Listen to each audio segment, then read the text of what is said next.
স্বপ্ন দোষ কেন হয় পারভেজ ভাই? স্বপ্ন দোষ কয়বার হওয়া উচিত? আসলে স্বপ্ন দোষ বলতে এরকম কোনো শব্দ নাই, এটা স্বপ্ন দোষ না বলে এটা স্বপ্ন গুণ বলা উচিত ছিল। আপনার শরীরে, আমার শরীরে নিয়মিতভাবে প্রতিটা মুহূর্তে বীর্য তৈরি হচ্ছে, সিমেন্ট তৈরি হচ্ছে, শুক্রাণু তৈরি হইতেছে।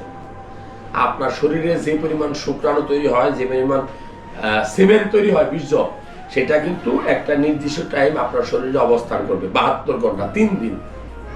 এরপরে কিন্তু এটা শরীরের সাথে মিশে যাবে।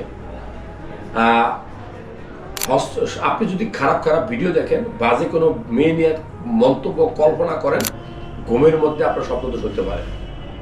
এটা খারাপ কিছু না। আপনার 1 বালতি পানি দরকার, আপনার 1 বালতির পরে যদি পানি পরে সেটা উতলাইয়া পরে, এইটাই হলো স্বপ্নদোষের মতো, যে আপনার শরীরে একটা নির্দিষ্ট এমন জমা থাকার পরে যেটা হয়। এটা কেন হয়? ওই যে বলছি, খারাপ ভিডিও দেখলে, খারাপ কথাবার্তা করলে, খারাপ মেয়েদের সাথে কথাবার্তা বলে, খারাপ চিন্তা ভাবনা করলে।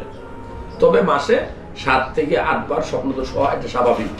এর বেশি হইলে, অতিরিক্ত হইলে আপনি অবশ্যই ডাক্তার দেখাবেন। ডাক্তারের চিকিৎসায় এসব রোগ থেকে মুক্তি পাওয়া সম্ভব। স্বপ্নদোষ হলে বিয়ে শাদী করে ফেলা উচিত আপনার বয়স হলে।